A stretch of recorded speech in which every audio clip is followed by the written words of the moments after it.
মে মাসের শেষ সপ্তাহে আলিপুরদুয়ারে সভা করে গিয়েছেন প্রধানমন্ত্রী নরেন্দ্র মোদী। এবার ফের বঙ্গ সফরে প্রধানমন্ত্রী নরেন্দ্র মোদী 2019 সালে দুর্গাপুরে নেহেরু স্টেডিয়ামে লোকসভা নির্বাচনের প্রচারে এসেছিলেন প্রধানমন্ত্রী।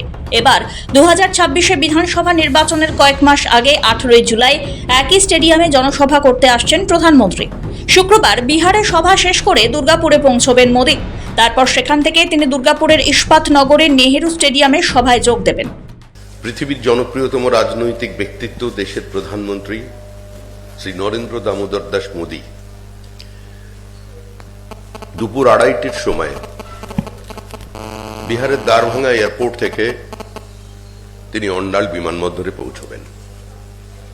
এরপর দুর্গাপুরের নেহেরু স্টেডিয়ামে তিনি 5,000 কোটি টাকার বেশ কয়েকটি প্রকল্পের উদ্বোধন করবেন, শিলান্যাস করবেন।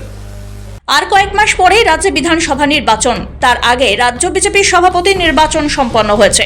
বিজেপির রাজ্য সভাপতির ব্যাটন সুকান্ত মজুমদারের কাছ থেকে শ্রমিক ভট্টাচার্যের কাছে গিয়েছে। শ্রমিকের এই দায়িত্ব নেওয়ার পরে প্রথমবার রাজ্যে পা রাখতে চলেছেন প্রধানমন্ত্রী নরেন্দ্র মোদী। 21শে জুলাই তৃণমূলের শহীদ দিবস পালিত হবে ধর্মতলায়। তার ঠিক 3 দিন আগে প্রধানমন্ত্রীর এই সভা যথেষ্টই তাৎপর্যপূর্ণ।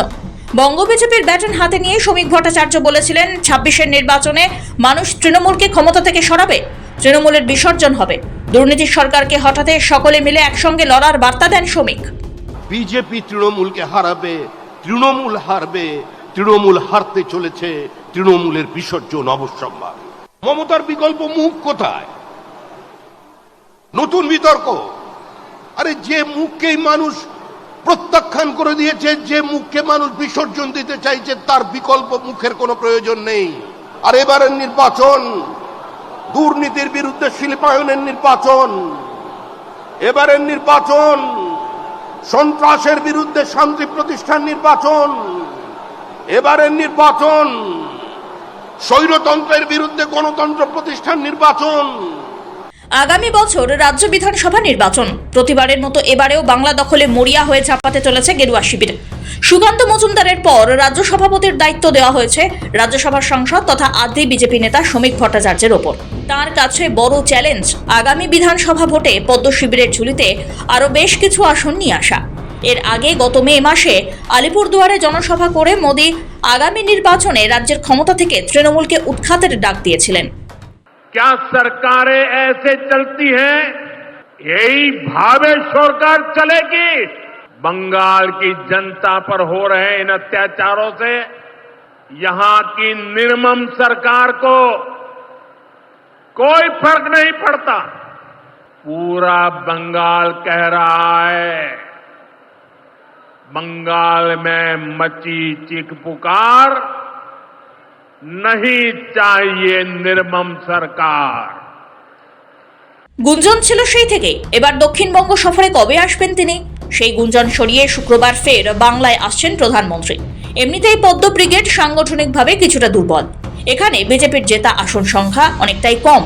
তাই আসন্ন সফরে দলকে চাঙ্গা করতে ভোকাল টনিক দিতে চলেছেন প্রধানমন্ত্রী। এর কোনো আলাদা রাজনৈতিক তাৎপর্য বা প্রভাব নেই, কারণ তারা বারবার রাজনৈতিক পর্যটকের মতো ডেলি প্যাসেঞ্জারি করেছেন এবং বাংলার মানুষ বিজেপিকে প্রত্যাখ্যান করেছেন। কারণ বিজেপি একটি বাংলা বিরোধী দল, বাংলা বিরোধী কেন্দ্রের সরকার বাংলাকে অপমান করে, বৈষম্য করে, বঞ্চনা করে। তো প্রধানমন্ত্রীর এই আসার ক্ষেত্রে আমরা দুটো বাড়তি কথা বলছি। এক, আবার খালি হাতে আসা। বাংলার প্রাপ্য টাকা কোর্টও তো দিয়ে দিতে বলেছে। বাংলার প্রাপ্য টাকা না দিয়ে আপনি যে এলাকায় সভা করবেন সেখানকার মানুষকেও তো 100 দিনের কাজ করিয়েছেন, টাকা দেননি। শুধু মুখের কথা নয়, আমরা চাই খালি হাতে না, বাংলার অধিকার, বাংলার বকেয়া বাংলাকে দেয়া হোক।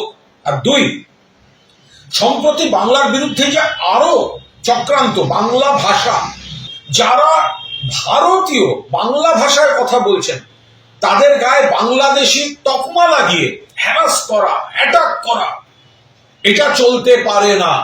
বাংলা ভাষীদের উপর যে অত্যাচার চক্রান্ত চলছে, প্রধানমন্ত্রীকে দুঃখ প্রকাশ করতে হবে। মমতা বন্দ্যোপাধ্যায়ের মিছিল জনসমুদ্র হয়ে গেছে।